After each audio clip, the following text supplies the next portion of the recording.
Et dans l'immédiat, on parcourt la presse africaine avec vous, Frédéric Couteau, à la une, ce lundi, vers la formation d'un gouvernement en Guinée. Oui, les putschistes au pouvoir ont annoncé en effet l'ouverture à partir de demain mardi d'une série de rencontres pour préparer la formation d'un gouvernement.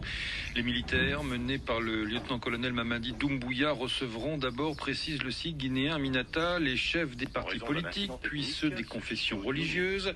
Mercredi, les organisations de la société civile, puis les représentations diplomatiques. Jeudi, les patrons des compagnies minières implantées en Guinée, puis les organisations patronales. Enfin, vendredi, les banques ainsi que les syndicats. Alors s'interroge Wakatsera au Burkina, la Guinée va-t-elle vivre au rythme du Doumbouya Show? Le Doumbouya Show, après le Dadis Show de 2008-2009, lorsque le capitaine Moussa Dadis Camara a dirigé le pays dont il s'était autoproclamé président à la mort de Lansana Conté en décembre 2008. En tout cas, pointe Wakatsera, ces concertations annoncées inclusives par le CNRD ont opéré leur charme sur les opposants politiques, chacun voyant en ce putsch une opportunité inespérée d'aller au changement et si affinité de ravir le fauteuil présidentiel si la transition débouche sur des élections ouvertes. Mais ça, c'est une autre paire de manches.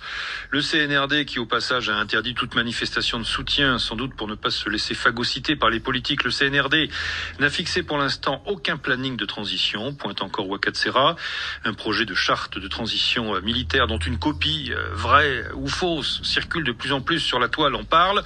Toutefois, c'est la charte élaborée et présentée aux forces vives de la nation qui éclaircira le mystère et qui définira si la transition sera militaire ou bien civile. Justement, avance pour sa part le site d'information Guinée 7. Pour ce qui est de cette transition, la junte aurait proposé à la délégation de la CEDEAO, reçue vendredi dernier, une durée de 2 ans, à l'issue desquelles une élection transparente serait organisée. En attendant, les questions sont nombreuses. C'est ce que relève le quotidien aujourd'hui à Ouagadougou. Quelles seront les modalités de choix des membres de l'équipe de transition? Qui en feront partie? Et ce sera avec quel prorata? Est-ce lui-même, le lieutenant-colonel Doumbouya, qui va arbitrer ces choix, ou bien une équipe ad hoc qui sera mise sur pied pour cela? Derrière la rhétorique et les gesticulations qui rassurent, il faudra que le lieutenant-colonel pose des actes qui campent bien sa phraséologie.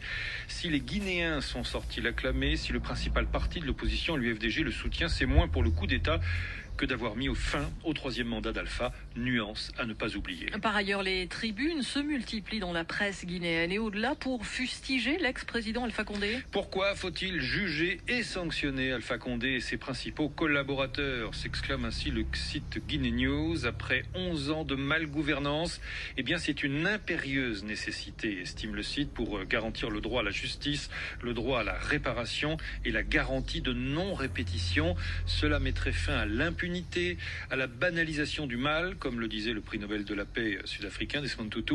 Ce serait le meilleur cadeau auquel pourraient s'attendre les nombreuses victimes et la nation tout entière. Enfin, dans le Point Afrique, l'écrivain Tierno Monenembo, qui était notre invité la semaine dernière, s'insurge. Alpha Condé est le seul et unique responsable de sa descente aux enfers, affirme Tierno Monenembo, celui que les cabinets de communication parisiens appelaient sans peur du ridicule le Mandela de la Guinée, a mordu la poussière pour avoir bravé le bon sens et la raison.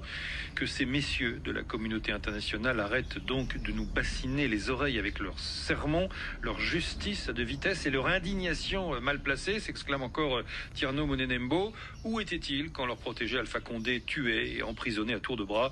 Qu'entendent-ils par retour à la légalité constitutionnelle? Cette belle formule qui, on le sait, ne vaut que pour les copains. Frédéric Couteau, la revue de la presse africaine.